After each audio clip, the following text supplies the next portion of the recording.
Domingo, tinha que ser. Tu estiveste em São Miguel no fim de semana, foi? Não, a minha mãe é que teve cá. Então ela foi aí. A Joana é de cá? A Joana é de Santa Maria. E vive em Santa Maria. Diga? Vive em Santa Maria. Não, vive em Lisboa. Mas então a tua mãe foi-te fazer comida para o mês, não é? Não, já não é assim. Já não é assim, está bem. Já é bom quando vai e faz. Dá para uns dias. É sempre bom. Sim, aquele cozidinho com aquele aspecto. Eu faço o mesmo ao meu filho. Eu faço o mesmo quando vou para lá o meu filho e a minha nora, e quando eles vêm para cá eu também é que faço. Exatamente. Estou sempre a fazer para eles. Ok. Muito bem, vamos então começar.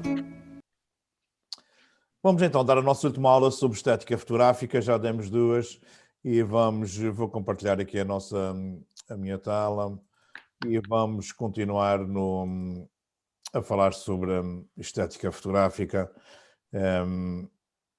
porque pronto, são muitas as variáveis e é uma forma também de nós irmos vendo outras formas de ver a fotografia. Ora bem, a cores ou a preto e branco? Há efetivamente coisas que só fazem sentido a cores, outras a preto e branco, e eu que até que sou um fotógrafo de preto e branco, ou pelo menos vejo muito o mundo a preto e branco, nestas duas fotografias gosto mais da fotografia a cores. Porquê? Porque nós estamos a referir a uma prova militar em que a dissimulação era fundamental, e eu acho que esta fotografia a cores demonstra muito mais a dissimulação do militar do que aqui com esta mancha de nevoeiro muito intensa no preto e branco, que me faz desviar a atenção, e eu acho essa fotografia a cores bem mais interessante neste contexto. Aqui tanto faz uma fotografia a cores a preto e branco, se fosse para fotografia de autor, eu utilizava o preto e branco, se fosse para uma fotografia para um jardim botânico, eu utilizava a cores porque fazia sentido.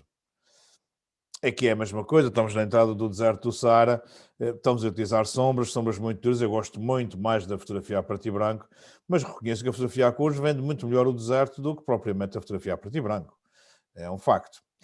Isto são duas fotografias tiradas na Antártica Cantal, para o tal conjunto de postais que vos falei.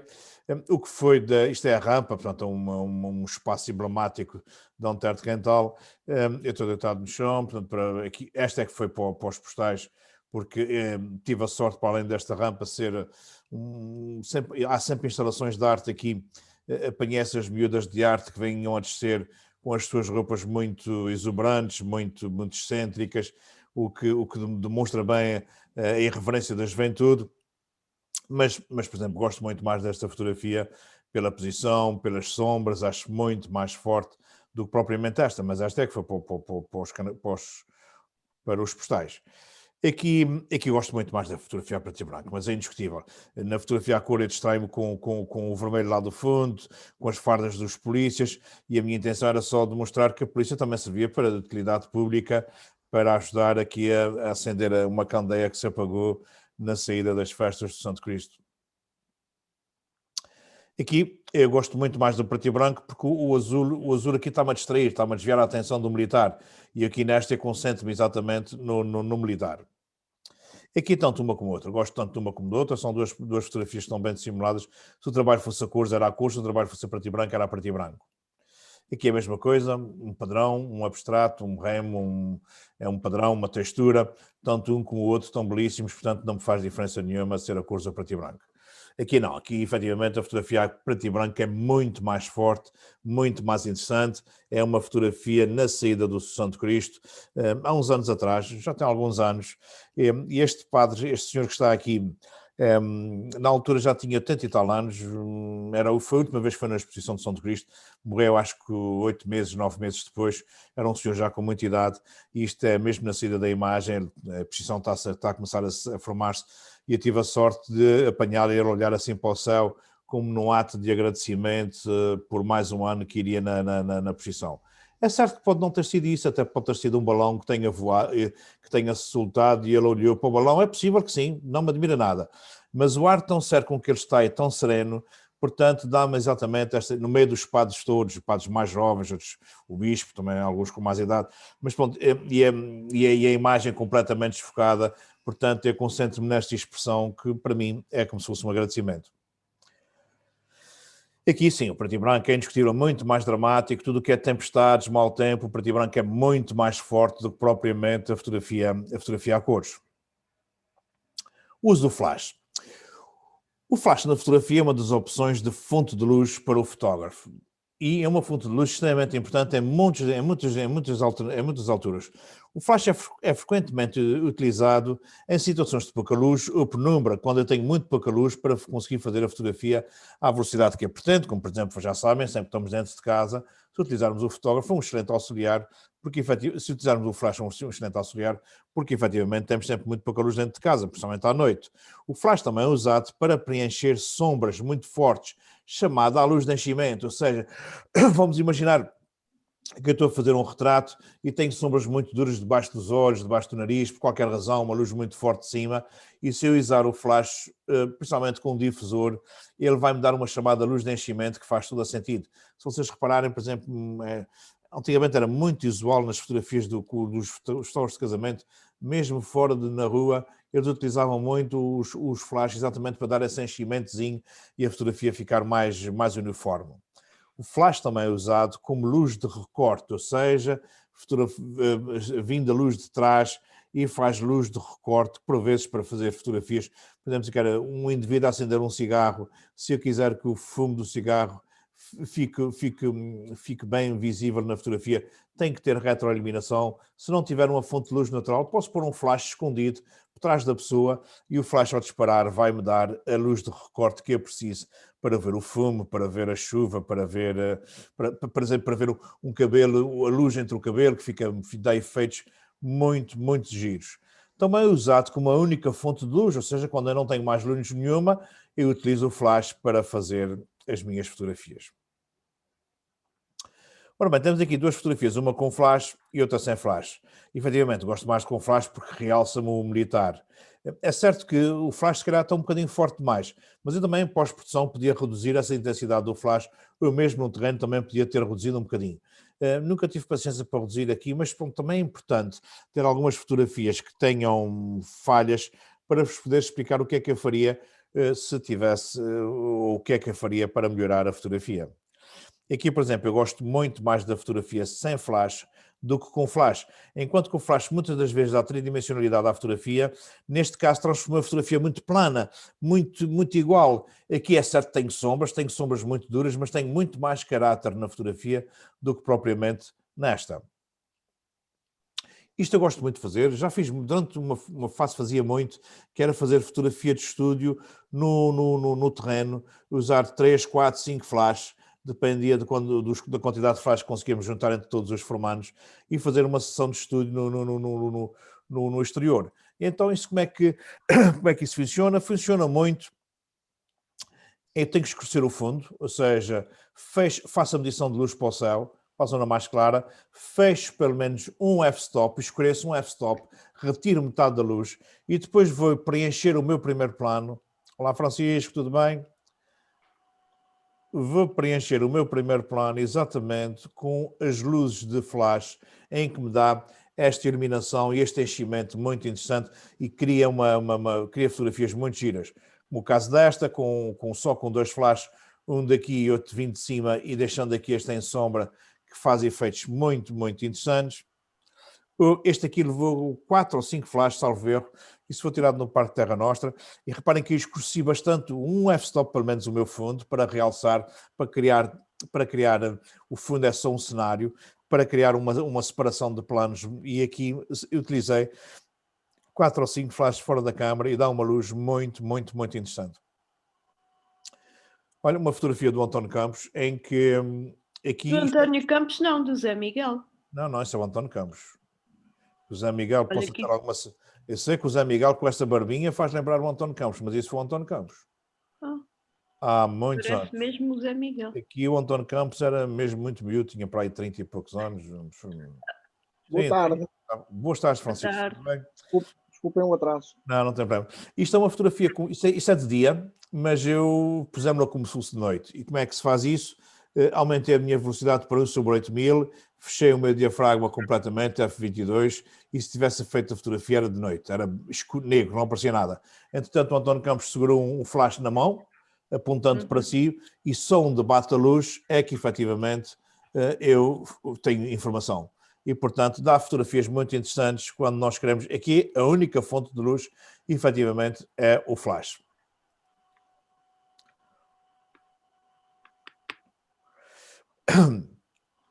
Mais uma fotografia do gasolineiro que é onde ia fotografar, e utilizei aqui 2 flashes, portanto, levei para a paisagem.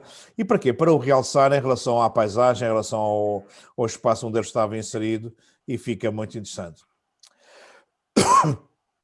Aqui os flashes foram para congelar, serviram para congelar. Isto era um final de tarde, numa praia, pus os meus formandos aos saltos, os mais atléticos, tiveram aos saltos e deram saltos bons.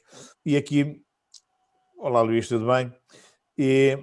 E aqui os flashes serviram exatamente para congelar, ou seja, como já estava ao final da tarde, já era noite, já era quase noite, a luz existente já não era o suficiente para congelar, e os flashes ajudam muito a congelar quando estamos muito próximos e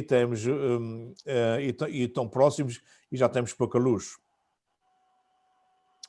Aqui, por exemplo, como eu já vos disse, nos espetáculos não se pode utilizar flash, mas isso era em Santa Maria, na Maré de Agosto, no palco alternativo. Já tem também uma série de anos largos esta fotografia. E no palco alternativo, pronto, não há os impedimentos de se poder circular. E como isto era durante o dia, e eu queria que nós tivéssemos a sensação que fosse dia, porque... E perceber que estava um dia de verão, um dia bonito, que era calor, então fiz a medição de luz lá para fora e repara que onde não bateu, os que estão dentro do palco, onde não bateu os flashes, como é o caso aqui deste músico, está completamente às escuras. Eu pus aqui 2 ou 3 flashes à volta da bateria, posicionados em sítios estratégicos, e quando fiz as fotografias, portanto, o músico ficou completamente destacado, completamente iluminado, exatamente pela luz dos flashes, e assim tive o melhor dos 2 mundos. O meu primeiro plano iluminado pelas luzes de flash e o fundo, que era importante eu dar essa informação, com uma luz muito bonita.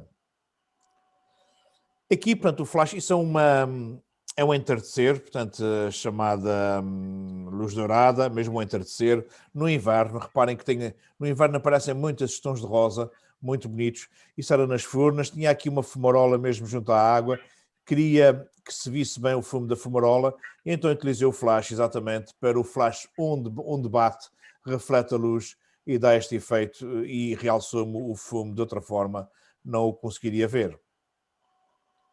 Pronto, os flashes também servem como única fonte de luz para fotografar, por exemplo, para fazer macros. Isto são borboletas noturnas.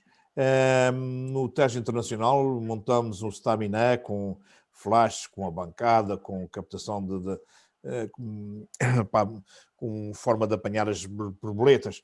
Ora bem, como é que se consegue apanhar borboletas noturnas? É fácil. Temos que levar um lençol, um pano branco, e por trás do pano branco colocar uma lâmpada forte no campo, onde não houver luz. Certo que para isso temos que levar um gerador, ou então boas lanternas LEDs hoje são excelentes e também duram muito tempo. E, portanto, depois as borboletas vão-se aproximar da luz por causa do calor e ficam junto no lençol. Depois, com copos de plástico, daqueles de cerveja, nós vamos ao pano, apanhamos a borboleta, tapamos e colocamos no chão, que é para ela arrefecer.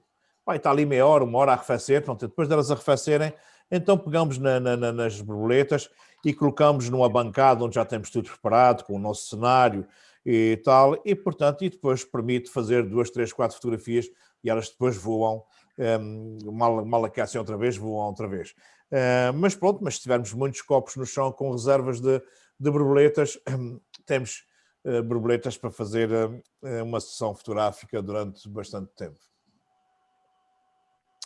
Cogumelos também, pronto, os cogumelos, isto também só tem a luz de flash, isto é, apesar de ser de dia, mas vocês sabem perfeitamente que há uma coisa que é extremamente importante nas macros. Eu acho que já disse, mas se não disse, vou dizer. Sempre que eu quero fazer fotografias de macros, para quem gosta de fotografias de macros, nós temos que utilizar pequenas aberturas para ganharmos profundidade de campo de milímetros.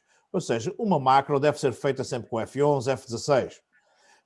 Normalmente os cogumares estão em zonas escuras, é onde este se desenvolve. Se eu fecho o meu diafragma para um F11 ou um F16, eu automaticamente estou escurecendo muita fotografia. Depois também em macros é muito importante ter uma velocidade de pelo menos 1/200. E porquê? Como nós estamos muito próximos do nosso ponto de foco, mesmo só a nossa respiração já faz com que possa ficar tremido.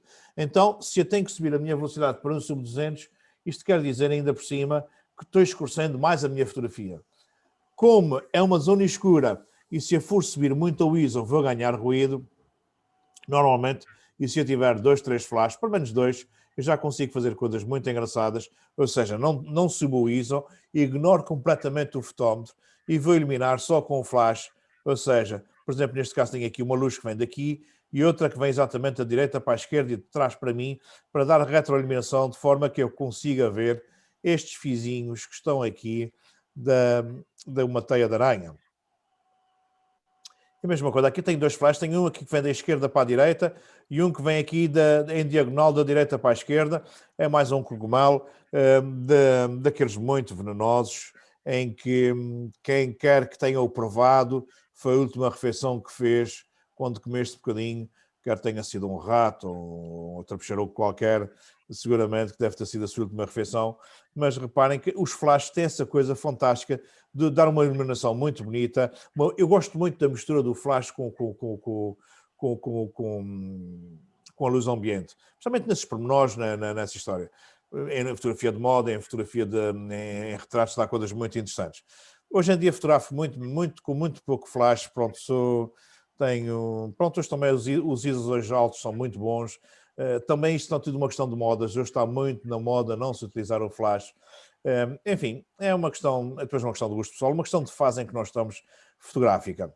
Pronto, mas aqui isso deu muito jeito. Portanto, isso é uma praga, é uma gonéria. Isto era para um trabalho que eu estava a fazer entre endémicas e pragas e, portanto, em zonas escuras e, portanto, aqui a utilização do flash fez-me realçar completamente e dá uma definição enorme, desde a textura, o recorte, tem aqui pelo menos 2 flashes e faz toda a diferença na fotografia.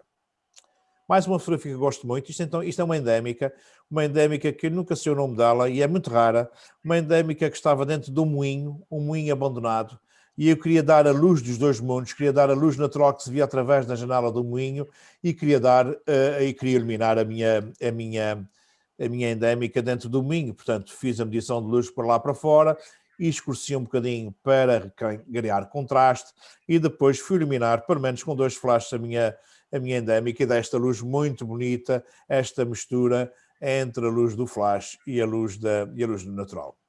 Acho que é malva. Diga? Acho que é malva. Eu acho que não é malva, isto é uma flor, isto é outro, até pode ser que seja o nome comum, mas na altura que eu precisei de confirmar se era uma endémica ou não, perguntei a alguns especialistas e eles deram-me outro nome e disseram que era uma endémica. Eu tenho tomado nota disso em alguma pasta onde estão guardados os originais, mas agora não sei o nome. Ora bem, padrões e abstratos. Fotografar padrões e abstratos é uma forma de proporcionar uma visão diferente do mundo, por meio de técnicas de fotografias abstrata e centrando o nosso olhar em padrões, repetições e geometrias. Eu posso dizer, por exemplo, para se contar uma história fotográfica, eu garanto-vos que qualquer tipo de história, padrões e abstratos são excelentes elementos para encher a nossa história. A Paula Wallenstein teve este fim de semana uma formação com o António Campos, com quem que ele trouxe-me durante 5 anos, trouxe N vezes aos Açores para dar formação. Curiosamente, no curso que ele deu de Histórias Fotográficas, eu fui formando porque eu queria muito mesmo participar na formação. Ele agora veio agora de contar histórias sobre viagens, e eu já estive a ver os trabalhos que eles apresentaram, que o António Campos já pôs na net, e efetivamente nos trabalhos tem montes de padrões, tem montes de abstratos. Ou seja, aquilo que eu canso-me de dizer, padrões, abstratos, profundidades de campo muito curtas e abordagens criativas, é exatamente o que eu vi em todos os trabalhos que eles apresentaram como portfólio final ao António Campos. É exatamente isso que faz a diferença na fotografia. Olhar o mundo, pequenas partes do mundo, olhar com perspectivas completamente diferentes, utilizar profundidades de campo muito curtas, fazer abstratos, criar padrões, e que faz-nos contar a história, faz-nos preencher o meio da história, de forma que não sejamos demasiadamente redundantes, ou seja, basta só ter 2, 3 fotografias impactantes e que contem a história toda, o resto são pequenos pormenores para não ser uma coisa redundante e cansativa. A fotografia abstrata ganha vida de diferentes maneiras, contudo, isolar pequenos fragmentos pode dar excelentes abstratos. E é simples, quer dizer, se eu fotografar um ananás inteiro, capinha e com o pé, sei que é um ananás. Se eu fotografar só o miolo, só o meio, em que apanho 2, 3 espinhas, com uma luz interessante, rasante, eu posso ficar na dúvida se é um ananás, se é um peixe, se é uma escama de outra coisa qualquer, ou então se é um abacaxi. Portanto, aí então ainda a diferença ainda maior. Portanto, é esta forma de nós mostrarmos o mundo com pequenas partes, e faz toda a diferença. Onde são padrões, são repetições, são abstratos, são padrões. Isto aqui, por exemplo, eu sei perfeitamente o que é. É um bidão com achas a arder. Esta aqui é só este bocadinho. Ou seja, eu ainda segmentei mais a minha fotografia, e ela ainda ficou muito mais enigmática, muito mais original, muito mais criativa. Esta é muito mais evidente. Isso foi a minha primeira selfie. Há muitos e muitos anos, ainda não se falava em selfies, e eu fiz um autorretrato num carro de uma chaveira de bois. Para aqueles açorianos que sabem o que é uma chaveira de um carro de bois, Sim. para os continentais que não sabem, nós no Espírito Santo temos as festas do Espírito Santo, é uma tradição muito nossa, e que distribui-se pão, vinho nas festas aos pobres, e essa distribuição antigamente era muito feita em carros puxados com bois, carros de madeira que faziam muito barulho e iam muito bem decorados. Hoje é mais uma questão só de tradição, nas distribuições das chamadas pensões já é tudo com carros com tudo carros a motor, mas normalmente vai sempre um carro de boi para dar um ar etnográfico, e nas festas de Ponta Delgada eles vêm todas as freguesias trazem os seus carros. E então, à frente do carro de bois normalmente vem como se fosse uma bandeira decorada com flores de papel muito bonitas, e isso chama-se chaveira. E reparem que eu como é muito tradição no meio ter um espelho. E então eu foquei foi no espelho, ou seja, tenho um autorretrato meu lá no fundo da chaveira, mas o padrão criado pela chaveira, como já não está no mesmo plano, ficou desfocado. Porquê? Porque eu utilizei uma grande abertura, uma profundidade de campo muito curta. O que fica focado é a imagem do espelho. Eu costumo dizer para vocês fazerem essa experiência na casa de banho. Façam um retrato no espelho da casa de banho, um autorretrato com 2.8, uma vez foquem em vocês e de outra vez foquem na moldura do espelho. Vocês vão ver, quando focarem na moldura do espelho, vocês vão ficar desfocados. Quando focarem em vocês, a parede da casa de banho vai ficar desfocada. Portanto, é uma forma criativa de mostrar uma chaveira de um carro de bois em que só tem um pequeno pormenor focado e o resto tudo desfocado. Como é uma simetria, faz todo o sentido ser ao centro. Isso é uma simetria, um desenho geométrico, portanto, não faz sentido nenhum até ter uma regra dos terços. Faz exatamente sentido ser ao centro. E aqui uma repetição, um padrão, uma linha de enchimento de chá da gorriana, e, portanto, os padrões e os abstratos dão coisas sempre muito giras. Aqui mais um padrão que se repete, um pontão abandonado numa lagoa. Aqui esta espiral formada por uma escada no Monte Palace, no hotel que está abandonado, é uma excelente fotografia, tem um excelente padrão e uma excelente repetição, com sombras, com texturas interessantes, e dá uma fotografia gráfica muito, muito gira. Aqui a mesma a mesma escada de uma perspectiva completamente diferente e com uma luz divinal a entrar por aqui dentro e só batendo aqui no fundo e dando bem o caos que todo o hotel está com lixo, com degradação. Ou então aqui um tabaco a secar, ou aqui farpas de tabaco numa fábrica, ou aqui isto é um fardo de tabaco daqueles já muito enfardado, bem prensado, e a parede só do fardo. Aqui poderia ser perfeitamente um delta de um rio, mas é uma folha de tabaco estendida. Aqui poderá ser uma parede, mas não, é uma pequena pilha de charutos em que escureci muito o fundo, a separação dos charutos e deste efeito gráfico muito interessante. É um abstrato, é um padrão. Repetições, tudo o que é repetições dão efetivamente padrões, dão um abstrato interessante. Na maior parte das vezes só foco um pormenor e o resto fica tudo desfocado.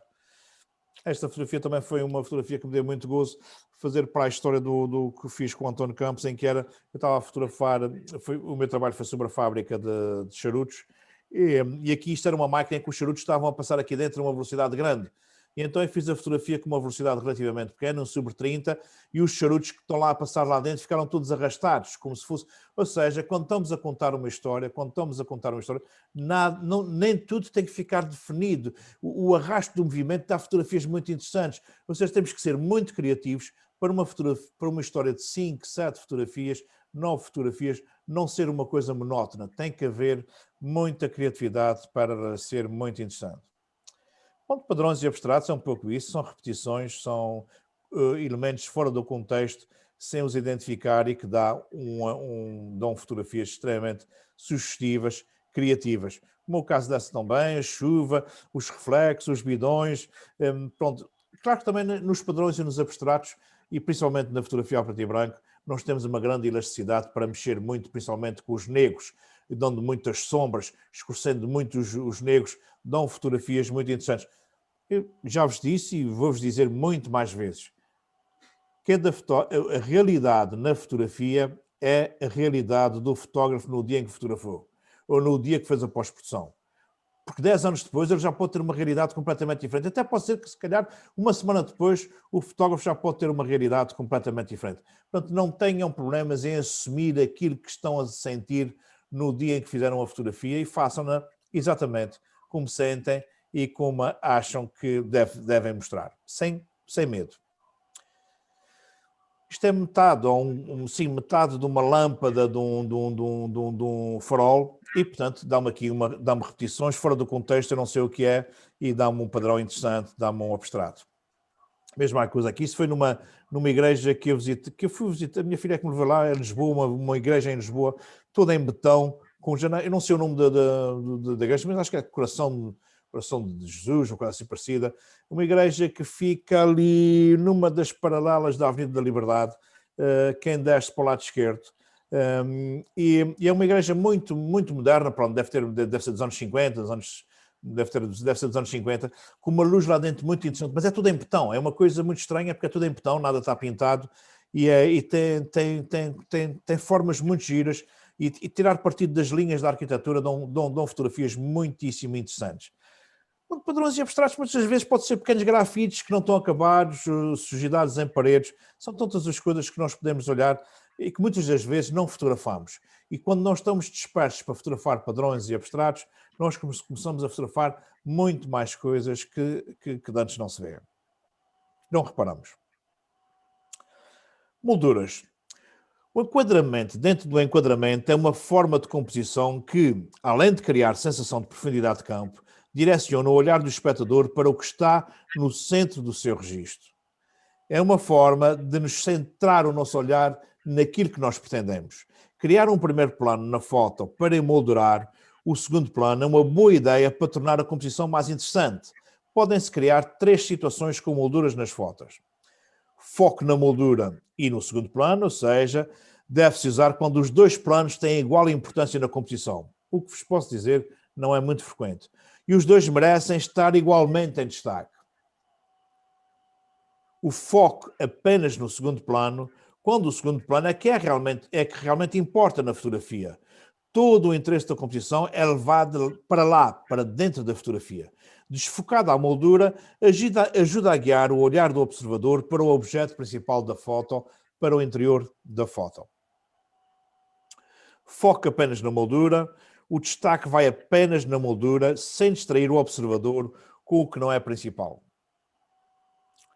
Ora, exemplos mais comuns de molduras: vãos de janelas ou portas, espaços vazios entre colunas, entre árvores, folhagens, arcos naturais, etc. Enfim, pode ser tanta coisa.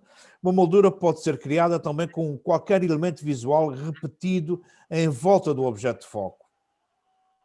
E reparem aqui, eu fechei aqui a minha fotografia exatamente com esta árvore aqui. Nunca se deixa espaço entre a moldura a olhar lá para dentro, não faz sentido. Portanto, fechei completamente com a árvore e com a folhagem da mesma aqui sobre esta luz fantástica que estava sobre as 7 cidades.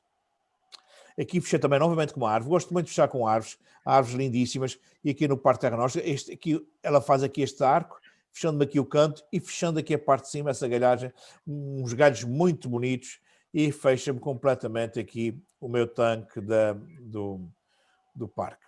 Aqui através de uma janela, e eu posso dizer que esta janela estava muito suja e cheia de água. Esta janela estava cheia de gotas de água e com muita sujidade. Porquê é que vocês acham que eu vejo a moldura, vejo a janela, e porquê é que eu não vejo a sujidade? Focaste lá ao fundo? Coloquei o meu foco aqui ao fundo e abri completamente o meu diafragma, um 2.8, para ter uma profundidade de campo muito curta. Ou seja, para o meu primeiro plano ficar completamente desfocado. Se ele está completamente desfocado, eu não o vejo. Só vejo mesmo o que me bloqueia, que é a janela.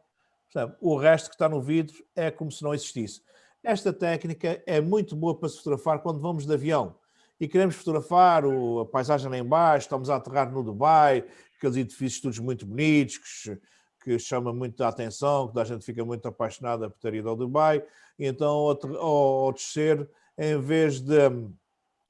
Eu vou colocar o meu ponto de foco exatamente lá em baixo, porque no espaço intermédio não existe nada, e como preciso de uma profundidade de campo muito curta só para o plano do fundo, então vou abrir o meu diafragma de forma que todas aquelas impurezas que estão normalmente na janela não fiquem bem, não fiquem registradas na fotografia.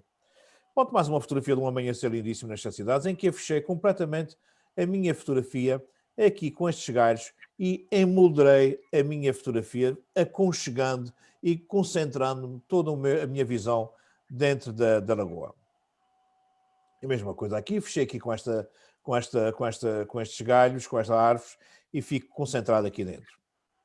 Aqui, reparem, mais ou menos uma fotografia no Parque Terra Nostra, em que estes cedros arbóreos, que são muito grandes, são lindíssimos, têm 4, 5 metros de altura, com folhas gigantescas, e depois tem uma folha muito recortada, muito bonita, dá para fazer molduras muito giras, dá sempre efeitos muito interessantes, e aqui moldurei exatamente a Igreja das Furnas através dos fetos. Os fetos. Aqui a moldura é exatamente uma janela natural no Castelo de São Jorge. Aqui também outro tipo de janela do Castelo de São Jorge, são molduras naturais, em que nós devemos utilizar. Aqui novamente fechei completamente aqui com os fetos e concentrei-me exatamente neste tanque fantástico do Parque Terra Nostra. Escala. O tamanho e a escala. O tamanho e a escala oferece enormes oportunidades criativas ao fotógrafo. Para o observador das fotografias, a forma de percepcionar o tamanho de um objeto é através da comparação com outros objetos identificáveis e que se encontrem presentes na imagem. Sem essa referência, não temos forma de perceber o tamanho real de um objeto. A figura humana é utilizada reiteradamente como ponto de referência, que nos permite criar uma noção de dimensão dos objetos que a rodeia, principalmente em termos de paisagem. Ficamos com uma percepção muito boa sobre a dimensão da paisagem ou até do edifício. Noutros casos, a ausência de outras referências visuais tornam praticamente impossível alcançar a noção do tamanho real do objeto. Reparem que tenho aqui uma aldeia abandonada no Tejo Internacional, com um céu fantástico, mas queria ter motivo de escala e utilizei a figura do António Campos, que estava connosco, ainda por cima olhar exatamente aqui no sentido para onde caminha, para onde circula o caminho e leva-me ali ao fundo àquelas nuvens, o que dá uma fotografia extremamente impactante. Aqui o meu motivo de escala, para perceber o tamanho da cidade ou a dimensão da obra da Berta Cabral, tem exatamente a figura humana que me serve de motivo de escala. Aqui, para ter a noção desta dimensão da onda, para além de ter aqui este muro, tem aqui também casas ao longe que se percebem perfeitamente que a onda era gigantesca, era uma grande onda mesmo. Aqui é mesmo uma onda gigante. Pronto, aqui neste caso é importante conhecer-se o contexto. Isto é o Ilhéu de São Roque, portanto, com um ilhéu muito grande, com uma frente altíssima, e as ondas, os respingos ficaram muito acima do ilhéu. Isto foi na tempestade de dezembro, salvo erro, de 2016, em que partiu o Porto de Ponta Delgada, matou um funcionário da Câmara, enfim, uma tempestade violenta. Aqui o meu motivo de escala é exatamente o Joel Santos, na Lagoa do Fogo, lá embaixo. Portanto, para além de me humanizar a fotografia, serve-me de motivo de escala. Aqui, novamente nos Picos da Europa, as pessoas estão aqui a dar a noção da dimensão das cordilheiras. Aqui é dado por esses rolos que nós nos Açores temos muito isso em todo o verão, que são erva cortada, e que para quem não conhece essa realidade, isto depois é a erva que fica armazenada nestes plásticos e que serve para alimentar o gado no inverno. Portanto, a erva fica em decomposição, mas numa decomposição muito lenta e que dura 2, 3 anos. Poderá durar 2, 3 anos. Aqui o meu motivo de escala é-me dado por este pontão na Lagoa das Furnas, coisa que também já não existe, já desapareceu, já apodreceu, essa fotografia também já tem uma série de anos, mas podem ter a certeza que os pontões, tudo o que é pontões, dão efeitos muito bonitos na paisagem, para além de darem motivo de escala, dão um dinamismo muito interessante. Bom, para além da luz fantástica que estava a bater aqui neste dia, e um dia com nuvens, pronto, mas isto é o fascínio dos Açores, as nossas nuvens dão uma luz muito, muito, muito interessante. Mais uma fotografia dos Picos da Europa, em que, para vocês terem noção, isso é feito com uma 50mm. Eu tenho aqui pessoas, e reparem que são autênticas formigas no meio da paisagem. Estes picos são gigantescos, são efetivamente muito interessantes. É uma zona muito bonita, recomendo a qualquer pessoa que queira caminhar sem se esforçar muito, porque a grande vantagem dos Picos da Europa é que há trilhos muito duros em que as pessoas têm que subir tudo isto a pé. Há quem venha para aqui aprender a fazer alta montanha, fazer alpinismo. São das primeiras montanhas em que o pessoal que quer fazer alpinismo a sério vem praticar, mas para quem quer que só caminhar, há acessos fáceis até os 1.800, 2.000 metros de altitude, e depois nessas altitudes há planaltos muito bonitos, que é onde nós andamos, com montanhas ainda muito mais altas, mas com estradões muito interessantes, relativamente planos, com pequenos níveis, e que qualquer pessoa faz com qualquer idade, e anda-se na casa dos 2.000 metros de altitude com uma luz e com paisagens de cortar a respiração. Ora bem, posição do fotógrafo e ponto de vista de perspectiva, e ponto de vista e perspectivas diferentes, faz toda a diferença. Isto é daquelas coisas que eu estou sempre a insistir, que é o podermos sermos originais pela nossa posição, pela nossa perspectiva, pelo nosso ponto de vista. Este faz toda a diferença, e aqui tanto faz ser Canon, ser Nikon, ser um equipamento de 3.000 euros ou um equipamento de 300 euros. O que faz a grande diferença somos nós. A escolha de um ponto de vista diferente daquele com que usualmente olhamos o mundo ao nosso redor permite-nos encontrar relações totalmente distintas e por si só são uma novidade. Como, por exemplo, fotografar o mundo deitado no chão é mostrar o mundo como um bebê o vê. Nós, os adultos, já nos esquecemos de como é que é o mundo visto pelos olhos de uma criança. E nós, adultos, temos imensa dificuldade de chegar ao mercado da graça e deitarmos no chão e vermos só o que está por baixo das bancadas. Ou ir a um supermercado e deitar no chão e ver o que é que está. Nós não temos essa coragem. Mas eu posso dizer que eu já fiz isso muitas vezes, já me deitei nos sítios mais absurdos para fotografar o mundo visto de baixo. O mundo visto de baixo para cima é extremamente original e extremamente criativo por si só. Hoje até temos a grande vantagem de que as nossas câmaras fotográficas têm um display de trás que é movível, que dá para mexer. E quando isso acontece, nós podemos estar com a câmara no chão e estarmos só com o joelho no chão, viramos o display para cima e fotografamos sem ter a obrigatoriedade de nos deitarmos no chão.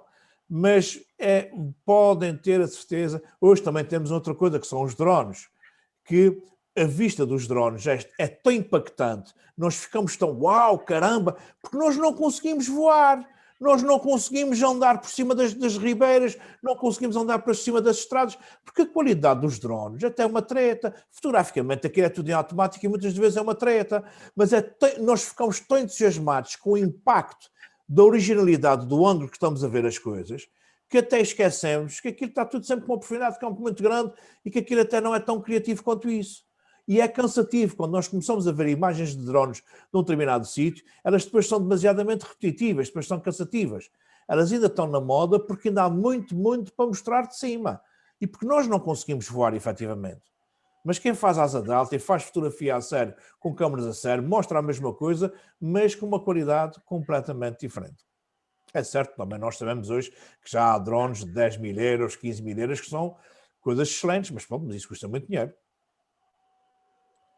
Ora bem, uma das características principais da fotografia é que através desta representamos um mundo tridimensional num mundo que é bidimensional. A escolha do ponto de vista da distância focal da objetiva são dois dos fatores principais que condicionam a forma como percepcionamos a profundidade ou a perspectiva numa imagem. Nós já vimos isso quando estamos a dar a distância focal e, efetivamente, utilizando distâncias focais diferentes e perspectivas diferentes, dá-nos percepções do mundo completamente diferentes. Uma das formas mais utilizadas para criar a noção de perspectiva é o tamanho relativo de um objeto. Elementos que se repetem, tais como pilares ou outro tipo de linhas que parecem tornar-se progressivamente mais pequenos, permitem criar uma noção de profundidade muito acentuada. Isso é muito visto nas cidades, quando temos arcadas muito repetitivas, quando temos linhas muito a repetir-se e tudo a ir para um ponto de fuga, o que nos dá perspectivas muitíssimo fortes. Ora bem, a nossa posição, por exemplo, isto é uma praia, a mesma praia, no mesmo sítio, nas mesmas condições, depois de uma noite de tempestade tremenda que houve nos Açores. Aliás, é curioso que isso foram duas tempestades separadas por uma semana de bom tempo. Houve uma tempestade muito forte em que destruiu inclusivamente as pontes da povoação e que levou uma brutalidade de árvores para o mar. E porquê? Porque corta-se muito a madeira em São Miguel, nem sempre se limpa os fundos, nem sempre se limpa as ribeiras, muitas das vezes o lixo, os paus que não interessa, atiram-se para as ribeiras e depois se vem muita chuva, criam-se diques e depois de criar os diques, quando eles rebentam, fazem estragos tremendos. E foi o que aconteceu neste fim de semana. Houve estragos muitíssimo grandes e foi uma brutalidade de madeira para o mar. Curiosamente, na semana seguinte, houve uma tempestade muito semelhante e tudo o que estava no mar a circular veio para a terra. Aliás, o mar devolve-nos sempre tudo aquilo que nós mandamos para o mar. É uma boa forma de ver isto. E então, por exemplo, aqui nesta fotografia cheguei-me muito, estou com uma grande angular, em ambas estão com uma grande angular, nesta aqui aproximei-me muito da montanha de madeira e reparamos que nesta fotografia nós temos a noção de que o lixo que veio à terra é muito maior do que esta. Esta fotografia também está muito bem fotografada. Repare, tem aqui uma linha de força exatamente assim aqui do canto, criada para a linha do mar, o horizonte está perfeito, tudo isso está perfeito, mas eu não tenho tanta dimensão de lixo como tem aqui. Isto porque é a nossa posição, a forma como nós abordamos a coisa, faz toda a diferença. Aqui é a mesma coisa, em Santa Maria, no Barreiro da Faneca, este pinheiro é enorme, estas raízes são pequeninas, e reparem que o estar muito próximo com uma grande angular dessas raízes faz parecer com que as raízes sejam muito maiores do que o próprio pinheiro. Isto é efetivamente uma noção de perspectiva, uma noção de perspectiva dada para a nossa aproximação ou não dos nossos pontos de interesse. Aqui é a mesma coisa, fotografar as árvores, fotografar matas de baixo para cima é fascinante, dão imagens muito interessantes. Eu fiz uma vez um passeio no continente, num sítio que eu gostei muito. Eu gosto muito do Gerês. já lá fui variadíssimas vezes, mas só uma vez atravessei a pé a Mata da Albergaria, que fica junto à Portela, à Portela do Homem, junto ao Rio Homem, onde tem uma passagem para a Espanha, uma fronteira. E esta montanha da Albergaria é um reduto da floresta autóctona da Península Ibérica, que começa em Espanha e prolonga-se muito por Espanha, começa em Portugal e prolonga-se muito por Espanha dentro. Em Portugal são só 3 km a pé, um trilho, e depois a grande mata está em Espanha. Aí até passa uma calçada romana, era uma estrada romana que vinha desde Roma, passava por Santiago e ia até Braga. E tem uns marcos muito interessantes. Mas este tipo de floresta originária da Península Ibérica não tinha vegetação nenhuma no solo. Eram tudo grandes árvores de várias espécies, mas tudo com copas enormes. E então nós levamos a fazer o trilho todo assim, a fotografar e com o pescoço esticado a olhar para as copas das árvores. Uma coisa é certa, nós chegamos ao fim do trilho, e foram só 3 km, que não sentíamos o pescoço pela posição, porque a posição de estar com o pescoço esticado dá cabo da coluna, é horrível. Mas era a única forma de tirar partido da beleza do passeio, eram as copas das árvores, que era uma coisa magnífica, e portanto esse tipo de fotografia faz sentido. Temos que olhar, estamos num sítio qualquer, temos árvores, de quando em quando não se esqueçam de olhar para cima e fazer uma fotografia bem esgalhada, com uns galhos, com uns troncos a sair de um dos cantos, e dá sempre fotografias muito giras. Aqui, por exemplo, o Forte de São Brás, em Ponta Delgada, era um trabalho que eu estava a fazer para o Forte de São Brás e queria-lhe dar grandiosidade, deitei-me no chão e projetei de baixo para cima, e ele criou esta ficou grande, ficou muito bem esgalhado, e ficou ainda mais nobre do que ele efetivamente é. Uma noção de uma perspectiva completamente diferente, de um ponto de vista completamente diferente de Ponta Delgada. Eu estou exatamente no último deck de um grande paquete daqueles que têm 10, 11 andares para cima, e eu estou no último lá em cima. Repara que ainda tem aqui, para ter um motivo de escala e para percebermos onde é que eu estava, eu tenho aqui, na minha perspectiva, assim de um canto, o deck, e tenho aqui o paquete por aqui abaixo, e depois tenho na cidade toda lá em baixo, e reparem que eu estou numa altitude brutal, e tenho uma vista sobre a cidade única, mas bem fotografado, sem ser com drone. Sempre que nós estamos a fotografar numa praia, num campo onde estão desportistas, eles adoram ser fotografados. É uma coisa, somos como uma praia tão surfistas, eles começam logo a tentar fazer as melhores ondas para ver se o pessoal fotografa. E isto é a coisa mais natural deste mundo. Isto era um homem mais velho do que eu, mas costumo chamar um jovem, porque é um maluco, um homem que faz parapente e que já se magoou não sei quantas vezes, e é um apaixonado por isso. E então não deu para trás e para diante aqui a fazer fotografias, e eu andei a fotografá-lo. E eu não conhecia de parte nenhuma na altura. E reparem que eu gosto muito dessa fotografia, o meu horizonte tem exatamente a 1/3, gosto muito desta linha divisória da fotografia aqui, dada pelos dois desníveis, pelas duas texturas de areia. Tenho linhas de força a sair aqui do canto, que é parte das cordas, ele está exatamente num 1/3, e depois tenho tudo o resto na sombra. Reparem, a parte de trás do motor e a tela está aqui toda projetada na areia, o que tenho tudo, mas sem ser de uma forma direta, o que torna a fotografia muitíssimo mais interessante, muito mais criativa, muito mais gira. Eu tenho ele fotografado, tudo ele direitinho, com tudo, não sei o quê, como se fosse para um postalinho para pôr em cima da mesinha de cabeceira, mas esta é muito mais criativa para mim, portanto, eu se calhar até não compraria essa, mas esta para mim foi a melhor fotografia que eu fiz, de 100 ou 200 fotografias que enquanto eu olho para trás e para diante eu estive a fotografar. Mais 2 fotografias que a nossa posição é que faz toda a diferença.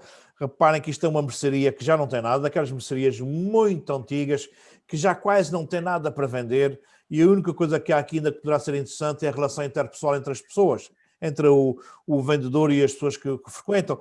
Então, e para realçar isso, nesta fotografia, agachei-me, sentei-me no chão para fazer a fotografia de baixo para cima, e reparem que as pessoas cresceram, deram deles importância no meio de uma mercearia que não tem nada para vender. Aqui fiz uma fotografia exatamente ao plano, ao mesmo nível, e é uma fotografia estática, sem contar história nenhuma, e portanto, e sem piada nenhuma. Isto é para vocês perceberem que têm que ser criativos e arrojados na forma como abordam os sujeitos que estão a fotografar. São duas fotografias da treta, é um facto, mas esta é muito pior do que esta, porque essa sobreposição que está aqui na cabeça deste militar é horrível. Parece que ele está a ser cortado pelo edifício. Aqui agachei-me e fotografei de baixo para cima e ficou mais interessante. Não gosto da mesma, uma fotografia que não me enche de forma nenhuma, mas é para vocês perceberem como se pode melhorar muito só mexendo na nossa perspectiva em relação ao sujeito que estamos a fotografar. Esta é, pronto, já está no preto e branco, vocês já viram entre a comparação preto e branco e a cores, mas eu gosto tanto desta fotografia que ela está aqui isolada para vocês verem. Eu estou deitado no chão, deixando com que o miúdos andassem para cima e para baixo, eu fui sempre fotografando, tive um excelente contraste, um grande contraste entre as altas e as baixas luzes. Reparem que eu cortei grande parte dos corpos para não me comprometer com os miúdos, que estávamos numa escola, e conto na mesma toda a história, porque tenho as mochilas, tenho as roupas de juventude, enfim, e tenho essa perspectiva desta rampa da Escola Secundária Antero de Quental, pela qual tenho um carinho muito especial, porque foi lá que eu andei a estudar, e essa rampa era extremamente enigmática, era muito importante para nós. Era a passagem entre os miúdos e os adultos, era ali que se fazia. Esta é uma fotografia que eu fiz em formação com os meus formandos, que eu gosto muito mesmo. Foi tirada, eu estou enterrado debaixo isto é uma árvore em que a raiz, uma árvore que se tombou com a tempestade, e a raiz era uma raiz muito espraiada e estava toda no ar. E então eu enfiei-me debaixo da terra para ficar por baixo e pedi a esta minha formanda para se deitar por cima da raiz. E fotografei de baixo para cima. Reparem que o olho está perfeitamente nítido, está de uma nitidez incrível. A orelha já não está, para não me distrair, e tem essa expressão fantástica no meio desta quadrícula criada pela raiz, projetada contra um céu completamente cinzento, portanto, em regime Daiki, a arrebentar nos limites, e que dá fotografias. Tem essa fotografia impressa em papel num tamanho grande e dá um efeito lindíssimo, muito, muito, muito interessante mesmo. Mais uma fotografia que, agora aqui nas flores, gosto muito desta fotografia, é um contraluz, aquilo que andamos a fotografar, a fazer muito, Francisco, fizemos muitos contraluzes, praticamos muito contraluz. Esta é na Fajão Lupe Vaz, um cedro de mato muito grande, muito velho. Eu gosto muito de cedro de mato, é uma árvore endémica que dura centenas de anos, e nós temos muito aqui na Ilha das Flores.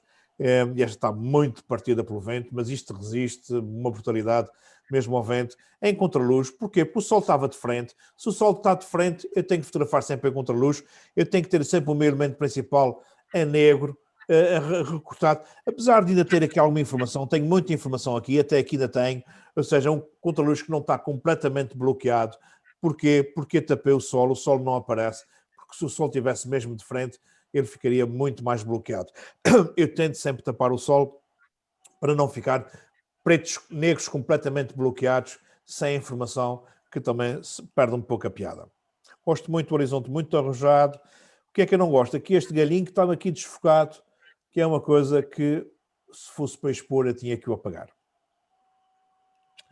Outra fotografia que eu adoro, mas adoro mesmo, e uma fotografia da Lagoa de Fogo, em que praticamente não aparece a Lagoa de Fogo. Vocês estão sempre todos habituados a ver essa península, tudo muito bonito, e eu também já mostrei a vocês. Esta península é muito bonita, tudo aqui, a Vila Franca, tudo bonitinho. Bom, estavam num dia assim um bocado negro, um bocado... Então agachei-me e pus-me no meu primeiro plano ervas. Não passam de ervas, como se diz aqui nas flores, monda. Portanto, eu foquei-me aqui, e o resto está desfocado, porque nós todos já conhecemos a Lagoa de Fogo, como é que é. Esta é a melhor fotografia que eu tenho do Arcanjo. Já mostrei a vocês algumas, umas para mostrar linhas de força, outra para mostrar...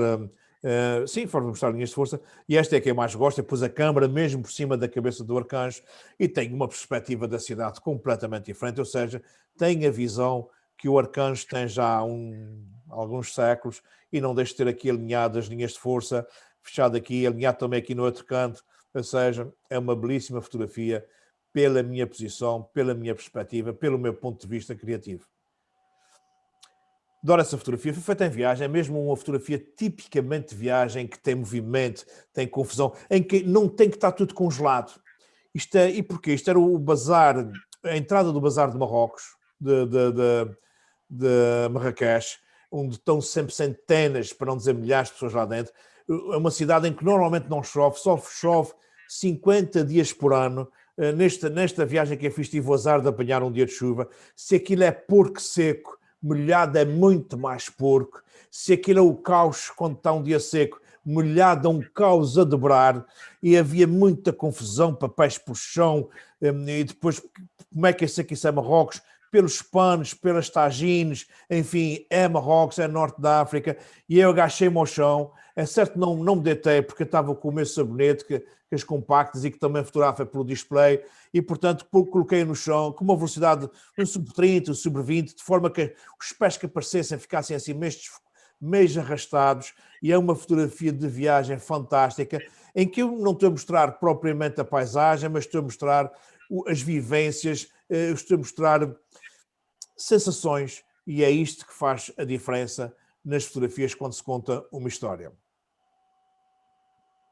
Mas claro que se eu mostrarem-se uma fotografia numa exposição e vai lá um indivíduo qualquer que não percebe nada de fotografia e o gajo vai dizer, o quê? José Franco, isso é o gajo que está forte da formação, que tem tanta fama, como é que o gajo aparece aqui uma coisa que eu não sei bem o que é que se passa?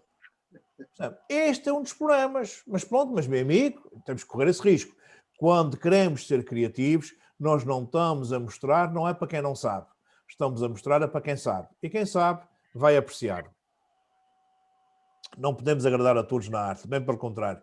Na arte agradamos sempre a muito poucos.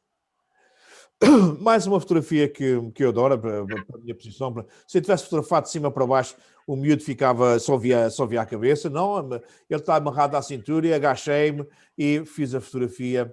E pronto, e eu adoro. E reparem que eu corto parte da cabeça, parte das pernas, a mãe não aparece praticamente nada. E eu adoro esta fotografia, exatamente pela perspectiva com que a fiz. Mais uma fotografia que vive da perspectiva. Se foi tirada também a formação no ilhéu de Vila Franca. Uma formanda minha estava deitada numa placa a fotografar. O céu estava muito cinzento, ou seja, em regime de Aiki. Eu adoro o Aiki. Não tem a técnica que eu mais gosto em fotografia, é o Aiki. Muito mais do que o Low-Key. O Low-Key é apresentar fotografias com zonas muito negras. Eu gosto muito mais de apresentar com zonas muito claras. É certo que se calhar ainda estou ainda estou numa fase da vida que ainda acredito muito no futuro, por isso é que se calhar arrebento muito os fundos, porque nesta de mostrar aqui uma esperança na luz, uma esperança no vazio. Quando ainda outro dia vimos na nossa tertúlia, nós apresentamos um fotógrafo com 74 anos que fez uma exposição exatamente sobre a morte, em que as fotografias dele eram 90% de negro. E pronto, faz parte da fase em que ele está. Falando mesmo com ele, era uma pessoa que se percebia que já estava numa fase muito depressiva, muito sem esperança de muito mais anos, numa fase em que anda a perder muitos amigos da sua geração em que lhe eram muito queridos e que estava muito desanimado. E a exposição que ele apresentou é rigorosamente o estado de espírito em que ele vive. E, portanto, é mesmo assim, nós andamos todos num estado de espírito e fotografamos à sua maneira. Reparem que aqui, esta fotografia, vocês vão dizer, pá, mas o mundo está ao contrário. Não está, eu é que fotografei ao contrário. Eu, em vez de fotografar assim, fotografei deitado, mas de baixo para cima, que era para os apanhar muitíssimo bem, e depois não inverti a fotografia, e portanto, eu deixei a fotografia exatamente assim, e portanto dá a sensação que parece que eles estão, que não há gravidade, que eles estão tirando-se exatamente no sentido contrário. Mas a liberdade nossa é total de nós apresentarmos o trabalho que queremos, depende da mensagem que nós queremos passar. Pronto, mais uma posição em que intensifica o caos. Ou seja, o facto de estar muito próximo no chão, muito próximo do televisor partido, muito próximo de todos estes papéis que estão no chão e restos de construção, dá um caos muitíssimo maior do que se tivesse fotografado de cima para baixo e não teria realçado o caos. Esta, olha, mais uma fotografia que fez parte dos postais do Liceu, mas que fez parte foi a cores, aqui pus a preto e branco, porque gosto dela muito mais a preto e branco, e porque isto é o busto de Dom Terro de Quental, que fica em frente exatamente da Escola Dom Terro de Quental, e este torreão é o símbolo dos palácios da época da Laranja, que é a Escola Dom Terro de Quental, é um palácio da época da Laranja, e portanto estes torreões, para além de fazerem parte de ser uma marca de Ponta Delgada, Também, enquanto eu lá estudei, este torreão já estava muito degradado e então era uma proibição, ninguém podia subir porque aquilo poderia cair. E então é aquela coisa que nos miúdos marca proibição por ser perigoso, é sempre uma tentação de se querer ir lá. E nós sempre tivemos essa tentação de lá ir.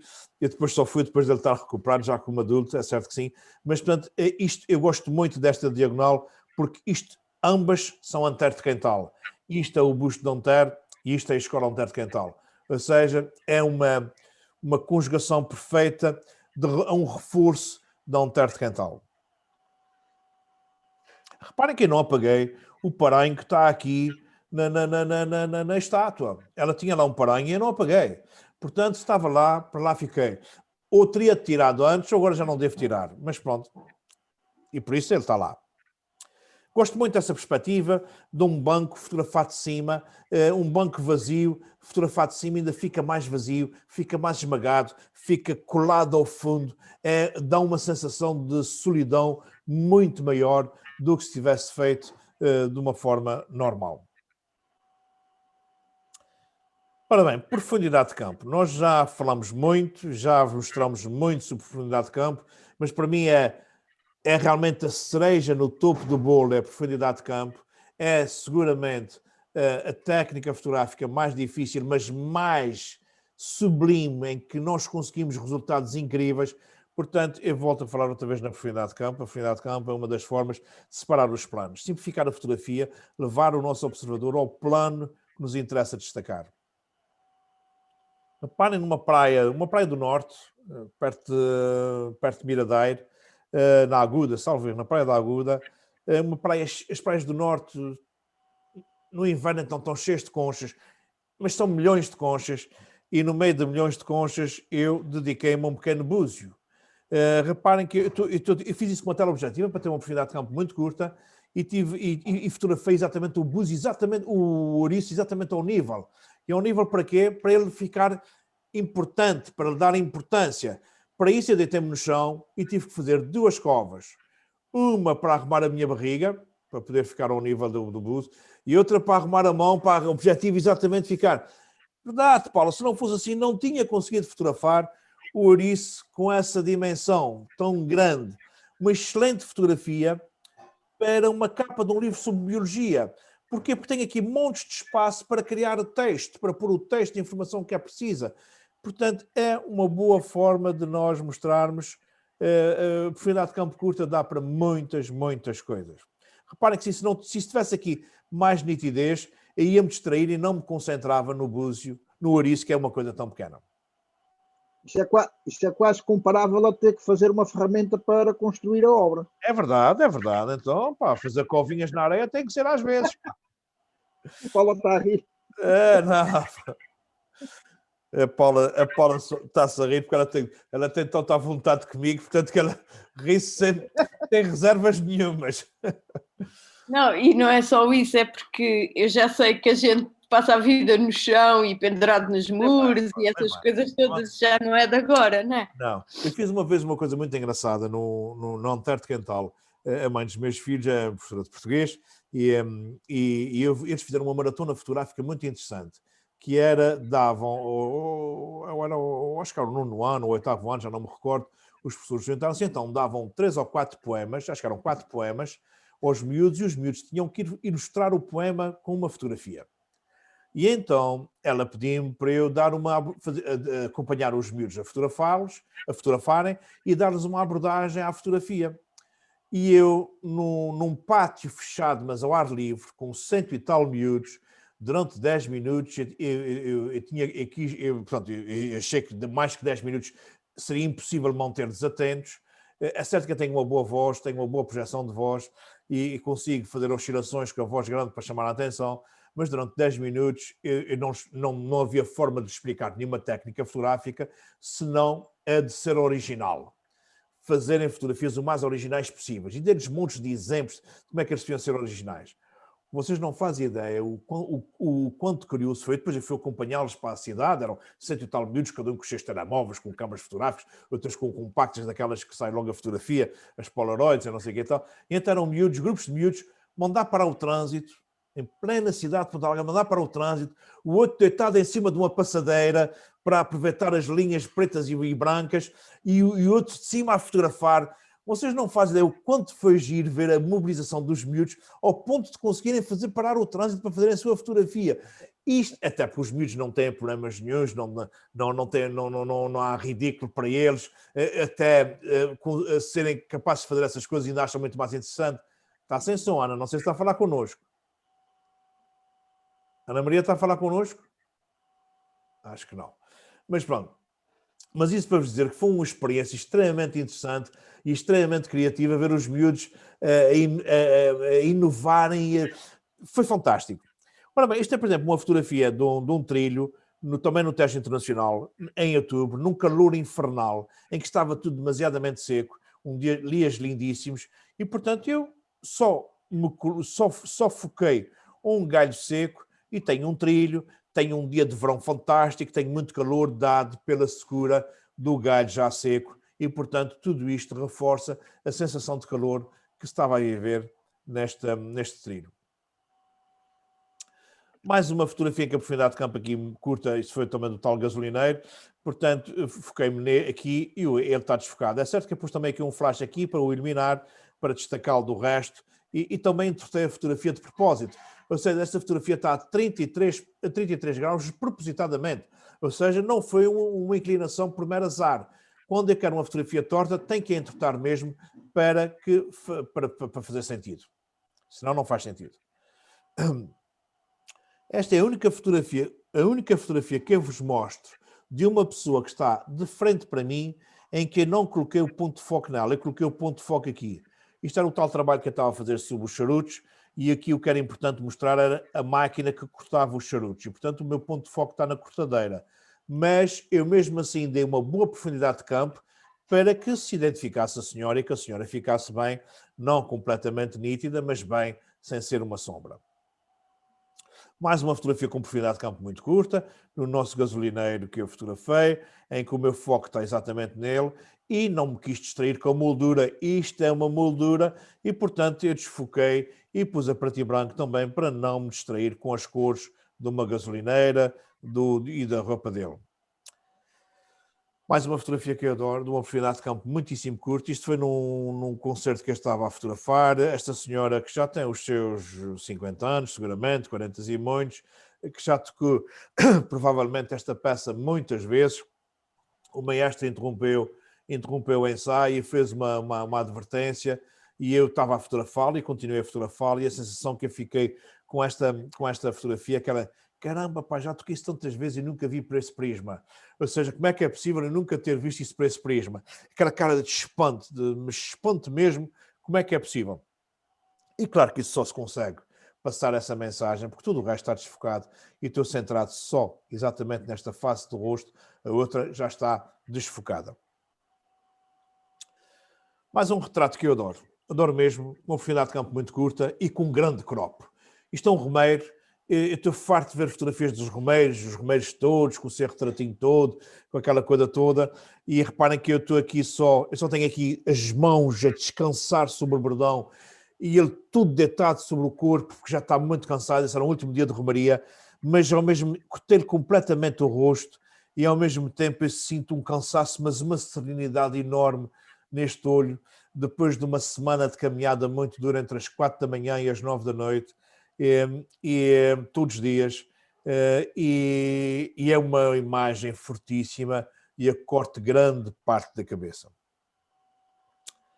Mais uma fotografia que, por quem eu tenho uma paixão por essa fotografia e tem uma explicação lógica. Isto é o Queen Mary II, na sua viagem inaugural que passou pelos Açores. Acho que ainda nem trazia pessoas. Era o maior barco do mundo, ou o segundo maior barco do mundo, uma coisa luxuosíssima.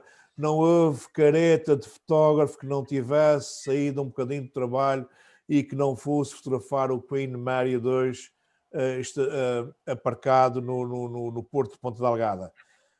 E eu, a caminho do Queen Mary II, olhei para o muro e fiquei fascinado pela Ana ter tido a coragem de registrar no dia 17/9 que amava a Catarina. Não sei se ainda a ama, mas está eternizado nesta minha fotografia o amor da Ana para a Catarina. E não há nada mais importante que o amor. Não há paquete de luz que se sobreponha a este amor tão puro e tão infantil, ainda com o símbolozinho do coraçãozinho, com as setinhas de Cupido, muito de oitavo, nono ano, e, portanto, isto é uma das coisas que me fascina na fotografia. Isto é originalidade, isso é criatividade, é olhar para um paquete, o meu interesse é mostrar um paquete, mas depois alto e para o baile, que isto aqui é bem mais interessante, e quando vamos a caminho de ver um paquete pela primeira vez tão bonito, e ver ele, mas isto, a gente está sempre a olhar, temos de estar sempre a olhar para o que nos rodeia, para captar coisas interessantes e com a profundidade de campo QB certa, fazemos aquilo que nos interessa. Mais uma fotografia que a profundidade de campo aqui é determinante, bastante curta. Também foi numa formação, já dei tantas que as formações ainda acabavam por ser os meus grandes laboratórios de fotografia, em que nesta freguesia nós podemos assistir uma missa, fotografar uma missa. Os padres não gostam, mas um dos formandos era sacristão lá na coisa e o padre lá deixou que nós fotografássemos. E andamos para a missa sempre, enquanto houve a missa, sempre a fotografar, sempre com muita subtileza, com movimentos muito lentos, mas fizemos isso. E eu adoro este foco aqui sobre esta senhora, que ela está olhando e olhando assim de esguelha, assim desconfiada. Que diabo, eu tenho já quase 80 anos, eu nunca vi rebuliço igual numa igreja. O que é que se passa hoje? Portanto, isto é um olhar divino de uma avózinha que está completamente relampada, como se diz em São Miguel, com aquela rebuliço que estava a acontecer na igreja.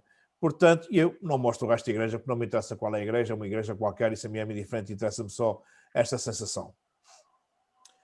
Sr. Nicolau, cucu! Está tudo bem? Ok, estás bom. Como é que vai isso? E tu, estás tudo bem contigo, pá? Já estou aqui, chegando a casa. Fazes bem, pá. Estás aqui metido com a minha mulher. Já estou acabando, pá. Ela já vai jantar contigo, não te apegues. Vamos a acabar. Não te apegues. Ela já vai jantar contigo. Estás a vontade. Ela está muito entusiasmada por isso. Deixa-me dar. Ok, um abraço. Um abraço. Ora bem, mais uma fotografia também que dentro da profundidade de campo como me fascina. Isto era um concurso com a AFA, que nós tínhamos envolvido com a AFA, com os faróis, com a Marinha. E pronto, sempre que na AFA se desenvolve um concurso, normalmente nós vamos fotografar, fazemos raids fotográficos. E foi o caso deste, que fizemos um raid aos faróis. E eu, ao fim do primeiro, segundo farol, os faróis são, apesar de arquitetonicamente serem bonitos, mas os temas são muito semelhantes. O que me passou a fascinar no farol não era o farol em si, mas sim o facto de que o farol é a casa do faroleiro. Ele passa lá a sua vida, ele casa, ele tem os seus filhos, ele passa lá dia e de noite. Ou seja, o farol é a casa de uma pessoa, de 2 ou 3 ou 4 ou 5. E então eu agarrei-me a coisas prosaicas do dia-a-dia e o farol ao fundo. Reparem que agarrei-me aqui a roupa estendida. Também tive algumas fotografias de cuecas, ou coisa assim, mas achei que eram demasiadamente clichês. E então fui para peças de roupa mais comuns e sou o ponto de foco exatamente. E o farol em diagonal, exatamente torto, porque não é o que me interessa, mas o que me interessava era exatamente o fio de roupa. Isto é aquilo que eu mais me fascina na fotografia. Por isso é que eu sou tão defensor da profundidade de campo curta. A profundidade de campo curta faz com que sejamos criativos e criemos paralelismos interessantes. E essa abordagem criativa é a grande diferença na fotografia. A abordagem comum qualquer um faz, mesmo sem perceber nada de fotografia. Por isso, se queremos ser diferentes, temos de ter abordagens completamente criativas. Mais uma fotografia também de um raid da associação, em que o Jorge Escolo estava a dar aqui uma explicação sobre um movimento que tinha acontecido nos anos 70 e uma profundidade de campo muito curta, no meio de muita gente, eu tinha que o separar e separei com a tela objetiva. Este é um retrato que eu adoro esse retrato e tem uma história, vou-vos contar porque faz sentido, para nós percebermos o porquê é que eu tenho uma adoração tão grande para esse retrato. Há uma associação sénior em São Miguel que que pronto, fazem montes de coisas, oferecem cama, é tipo Lions, pronto. Mas é uma associação de séniores. E o Jorge Couto de Carvalho, presidente da Associação de Fotógrafos Amadores dos Açores, também faz parte da direção da associação e há uns anos atrás decidiram criar um calendário de secretária com fotografias dos elementos da associação para se vender no Natal e angariar fundos. E eu fui no primeiro calendário, nos convidados para fotografar, fui mais 3 fotógrafos, salvo erro, ou mais 2, já não me recordo ao certo, e foi-me entregue esta senhora, que é a presidente da associação, uma senhora finíssima, requintadíssima, mas com um ar muito marcado, um rosto muito marcado, com muitas rugas, com marcas da idade demasiadamente profundas. E todos nós sabemos que quanto mais idade nós temos, não queremos que essas marcas sejam objeto de admiração, porque nós não temos que as tirar, mas também não temos que as exagerar. E eu acho que a fotografia serve para dignificar e nunca retirar a importância. E então eu tinha que arranjar uma forma de fotografar em que anulasse as rugas ao máximo. E então, qual a técnica? Aqui, rebentando os fundos, para ter o mínimo contraste possível. Quanto menos contraste eu tiver, menos relevo eu tenho. E então tive a sorte que a senhora, ainda por cima, veio com um fato vestido um Chanel branco, o que ajudou-me imenso, porque o branco contra o branco ficou.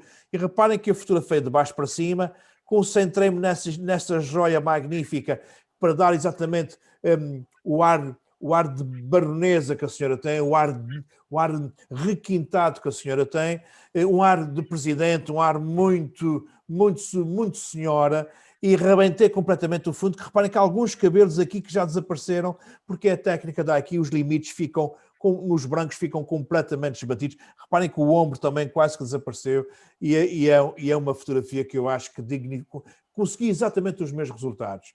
Ou seja, eu não sei se a senhora gostou de se ver, mas eu fiquei muito feliz porque eu tinha projetado a fotografia assim, eu tinha projetado que era uma responsabilidade muito grande para mim fotografar a senhora e, portanto, fiz exatamente um retrato como eu queria e acho que eu dignifiquei imenso. Portanto, é uma fotografia que eu gosto muito por tudo isto.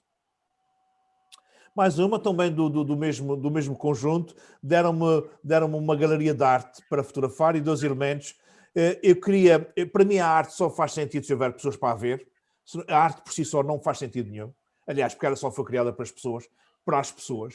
E, portanto, então centrei-me nas pessoas. Também não queria identificá-las, mas queria criar esse paralelismo entre 2 pessoas e 2 peças de arte, ou seja, a arte só existe porque existem essas pessoas. Então, se existem essas pessoas, foi lá que eu coloquei o ponto de foco e as peças de arte é qualquer coisa, não interessa o quê. Dentro da mesma linha de calendário, e reparem que são tudo fotografias com profundidade de campo sempre muito curta, porque é a única forma de nós podermos contar uma história. É um outro senhor que tem, da mesma associação, que tem ar de louco, tem um ar de Einstein, tem assim aquele ar daquele cabelo, uma ar desgarrada, assim, completamente, e eu sempre o conheci assim, enquanto eu tive as lojas, este senhor foi meu cliente, desde sempre muito mais velho do que eu, mas sempre me lembro dele, e sempre achei que ele era assim um ar meio louco, assim, e pronto, e nós temos que fotografar aquilo que sentimos. Eu não podia, uma coisa era fazer um retrato para o bilhete de identidade e eu tinha que fazer de forma que ele ficasse o mais normal possível. Eu tive que o fotografar da forma que eu o sinto, como é que ele é.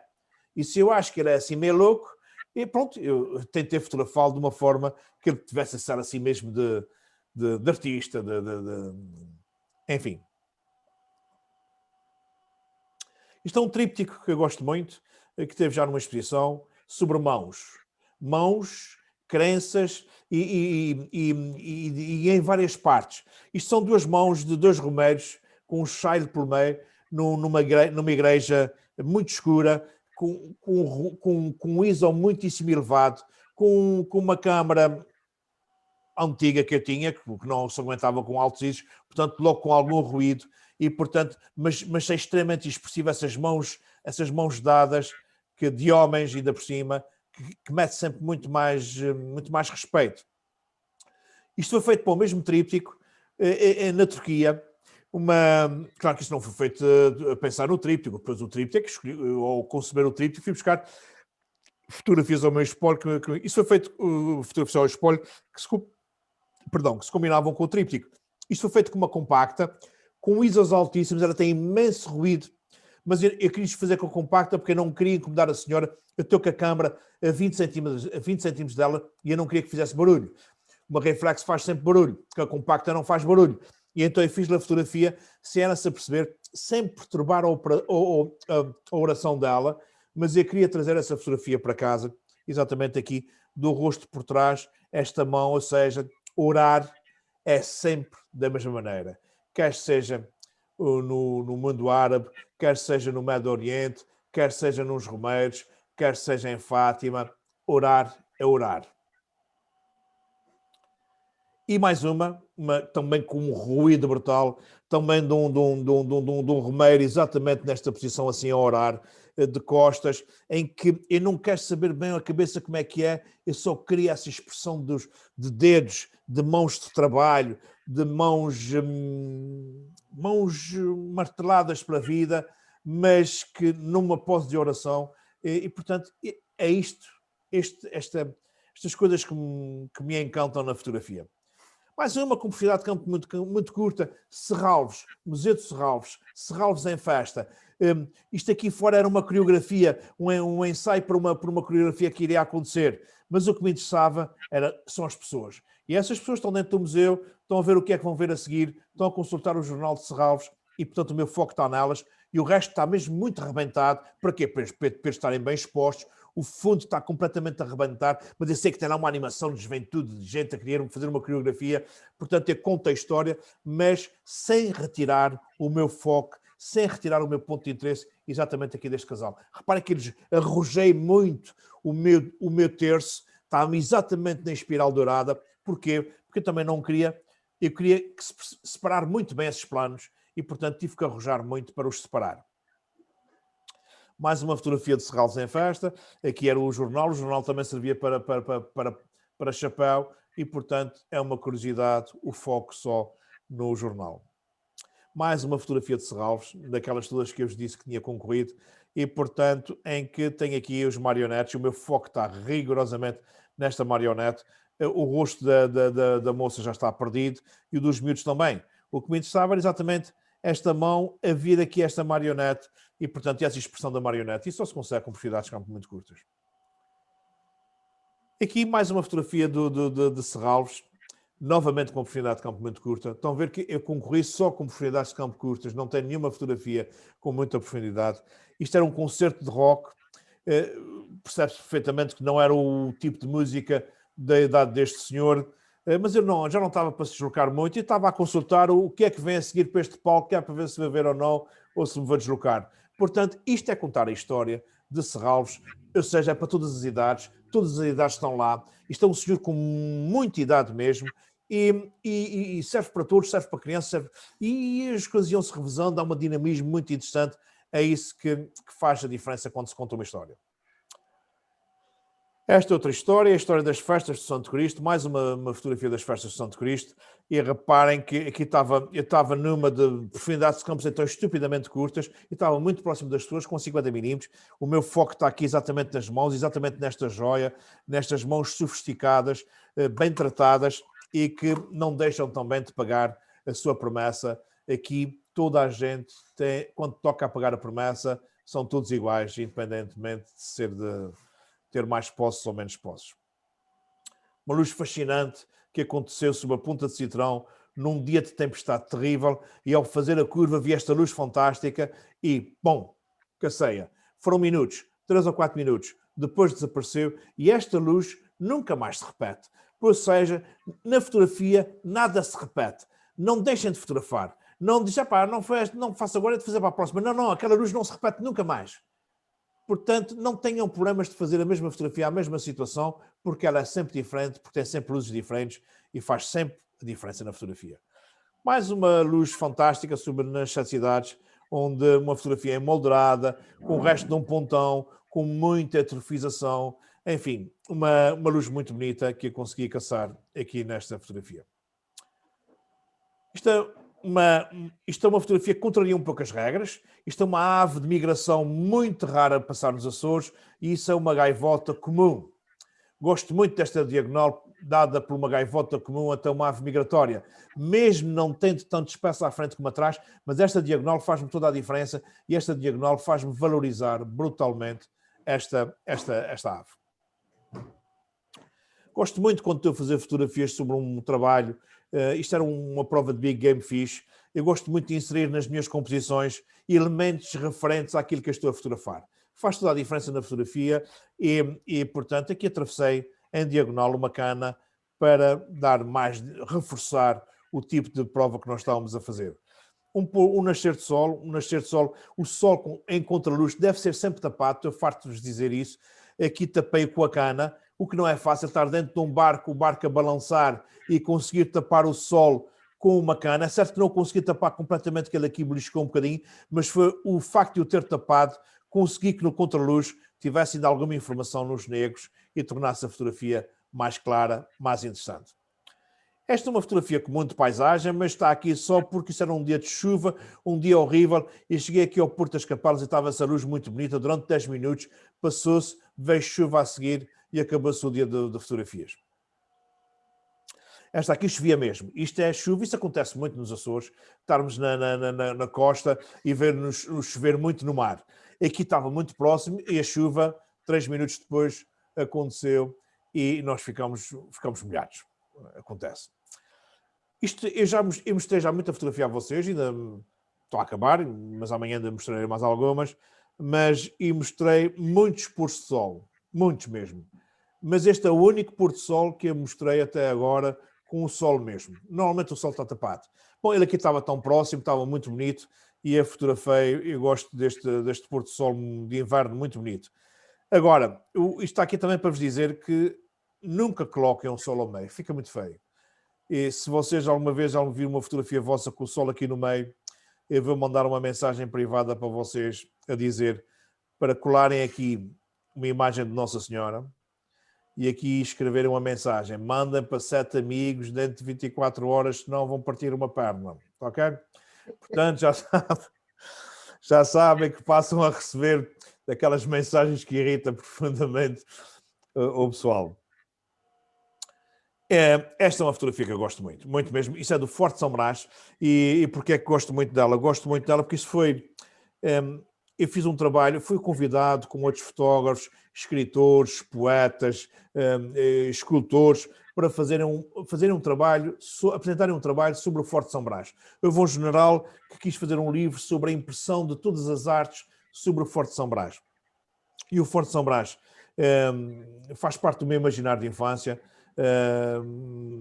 Ao domingo, o passeio do domingo era irmos depois do almoço, ir à missa das 5, depois da missa das 5 e damos lá uma voltinha até à ponta do cais da doca, voltávamos para trás, mas para ir e vir passávamos aqui pelo Forte São Brás, por estas janelas, e portanto isso faz parte do meu imaginário de infância. E depois de ter feito centenas de fotografias sobre o Forte São Brás, aqui apresentei para o livro, foi exatamente estas janelas e o seu reflexo numa poça d'água. Sempre que há poças d'água são excelentes, porque os reflexos dão fotografias sempre muito giras.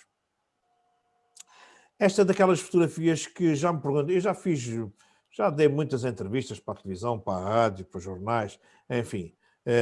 Quando eles não têm nada que fazer, chamam-me para fazer uma entrevista. E então, já me perguntaram muitas vezes se eu tinha alguma fotografia que para mim representasse a alma dos Açores. E esta é a fotografia que para mim representa a alma dos Açores. Eu tenho várias fotografias desse género. E reparem que isto é mau tempo, mas não é tempestade. É aquela coalha, aquele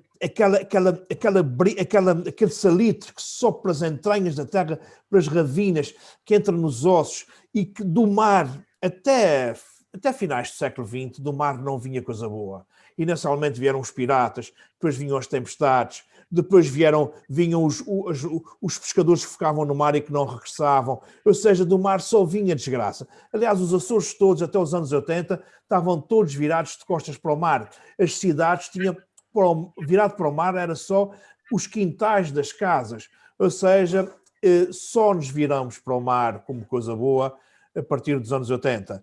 E, portanto, do mar não vinha nada de bom, só vinha desgraça. E acho que isto é exatamente a alma açoriana, uma alma muito sofrida, que resistia a tudo, resistia às intempéries, resiste aos furacões, aos vulcões, aos tremores de terra, enfim, a tanta desgraça, até um abandono de 5 séculos por parte da nação. Enfim, resistimos a tudo e esta é a forma como eu represento, ou como vejo a alma de um açoriano. Isto é a mesma praia. Esta é num dia de inverno e esta é num dia de verão. Estados de espíritos completamente diferentes. Isso é um mar de prata, um mar lindíssimo, um mar de paz, um mar de lazer, um contraluz perfeito. Bom, são estados de espíritos completamente diferentes. Este é, se calhar, o meu melhor retrato que tenho. Foi do tal João Pataco, que eu fiz uma exposição só com ele. E reparem que eu corto-lhe a testa, eu corto-lhe o queixo, eu corto-lhe uma orelha, o meu foco está só neste olho, este já não está focado. O facto de estar desfocado o nariz já era torto, mas ainda mais torto ficou. Eu olho para este olhar e eu sempre que olho para o fundo desses olhos eu fico arrepiado. É um homem que vive 30, 40 anos na rua e eu fico arrepiado olhando para a serenidade com que este homem olha. Eu li um livro que me impressionou muito há muitos anos. Já o reli depois disso, mas há muitos anos eu li um livro que é A Saga de um Pensador, de Auguste Cury. Ele agora está na moda como daqueles escritores de autoestima, não sei o quê. Mas na altura não. A Saga de um Pensador é uma obra-prima e que é exatamente baseada em alguém que caiu na rua, que caiu no cume sem-abrigo e que depois de ser sem-abrigo atingia a verdadeira liberdade do ser e que depois teve até a oportunidade, era um médico inclusivamente, e que depois teve a oportunidade de voltar a deixar de ser sem-abrigo e já não quis ser porque a verdadeira liberdade estava em ser sem-abrigo. E eu olho para este retrato, acho que eu ligo muito a este livro porque acho que a paz com que eu vejo neste olhar, um homem que não tem absolutamente nada e que dormiu 40 anos na rua, é assustadora. E pronto, está na minha sala esta fotografia que é para eu nunca me esquecer, porque há sempre gente que está muito pior do que nós.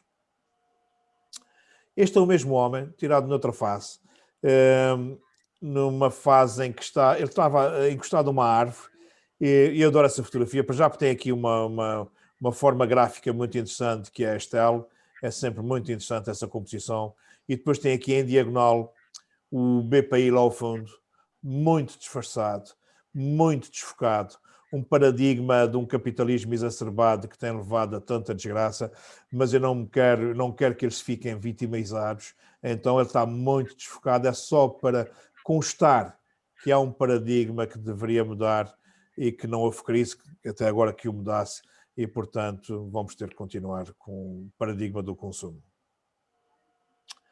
Mais um retrato que eu gosto muito, que foge completamente às regras.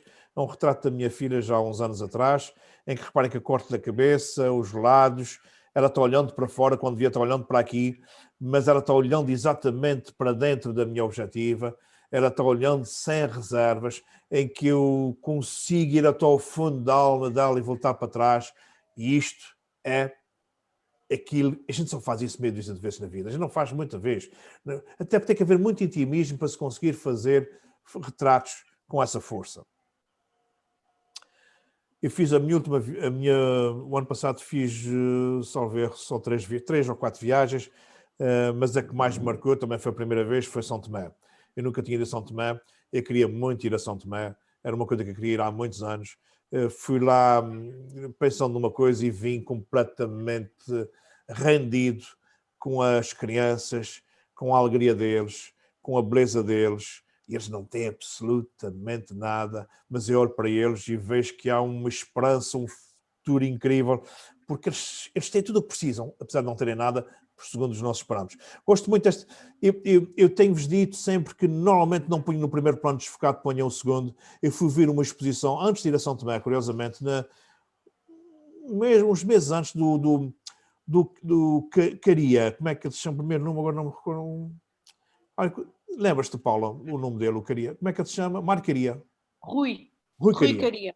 Rui Caria foi um miúdo, quer dizer, sim, um miúdo para a minha idade, ele tem 30 e tal anos, acho que não tem 40, ganhou um prémio de Old Press Photo com uma fotografia fantástica de um miúdo em cima de um colchão e num rio só de lixo.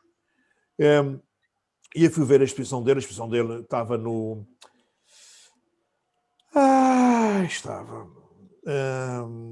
quando eu me lembro, estava em Lisboa, não era em Lisboa, era à volta de Lisboa, num palácio muito interessante, e não era uma exposição, era uma instalação.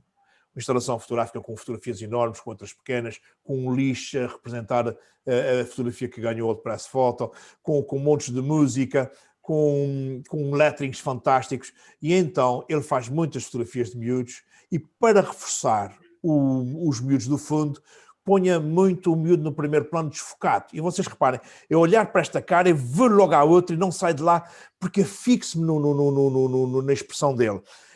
E eu vi isso e eu comecei a pensar, isso faz sentido. E ele tinha muitas desse género. E então eu fui, e acho que dei-me o clique, e nesta viagem eu utilizei muito esta técnica de incluir coisas no meu primeiro plano cortadas e levando-me ao segundo plano, e o foco está exatamente no segundo plano. E reparem que a expressão do rosto deste miúdo é qualquer coisa de fabulosa. Aliás, eu vim rendido de... Reparem a mesma coisa, a miúda está desfocada e ele é que está completamente focado. Eu fiquei impressionado com este casal, com esses irmãos. Esta miúda deve ter para aí 7 ou 8 anos. Este miúdo tem para aí 1 ano e meio, não deve ter 2. E nitidamente, esta é que já é a mãe deste miúdo, porque ela anda com ele às costas o tempo todo. Eu nunca pergunto o nome dos miúdos, nunca. E cheguei ao pé dessas crianças e fiquei tão rendido a essas crianças que perguntam o nome da miúda, como é que ela se chamava. E ela disse-me que era Eunice.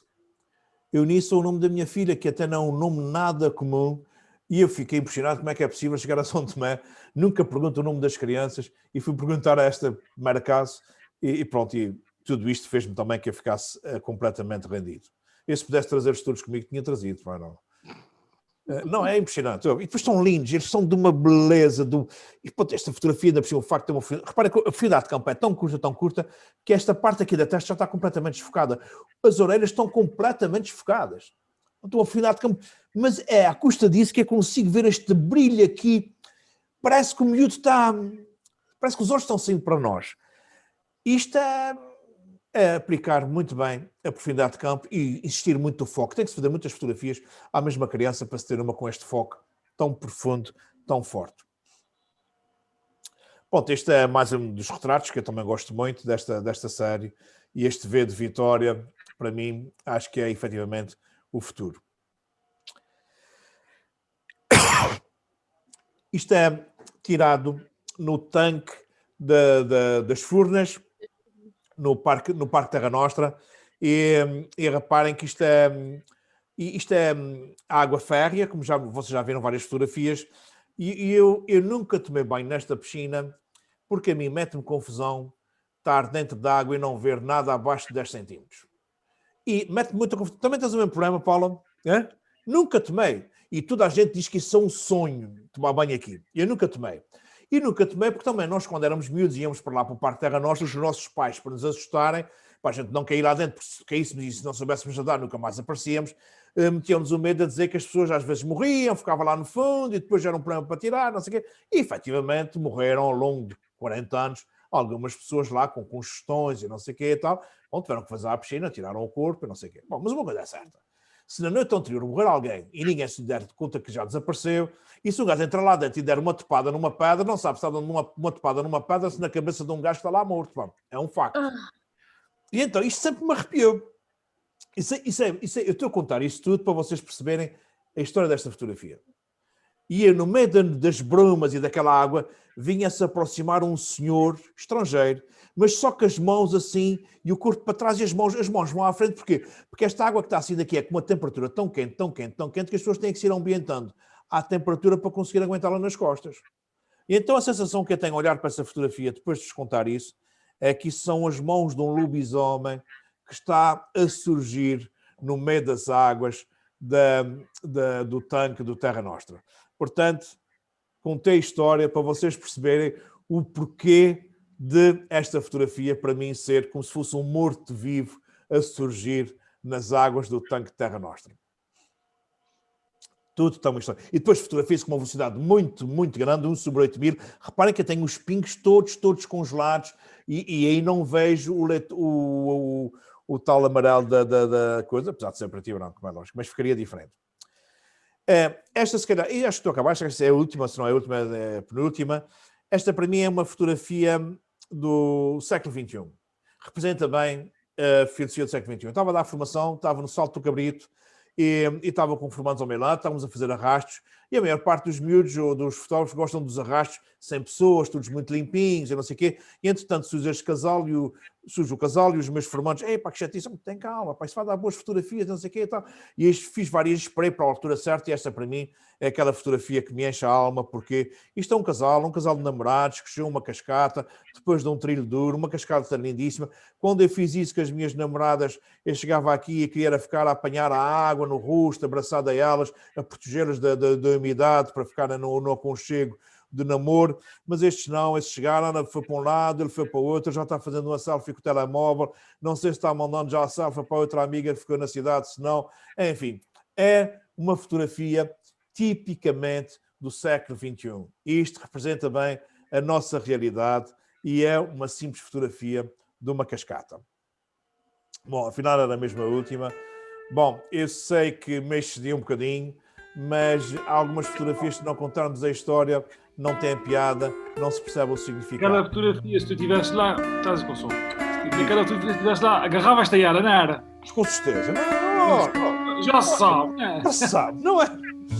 Ora bem, amanhã vamos dar uma aula de teoria, que é uma aula sobre muita cultura geral. Mas comecem a preparar as vossas 5 fotografias para me enviarem para o portfólio final que vamos discutir aqui na quarta-feira.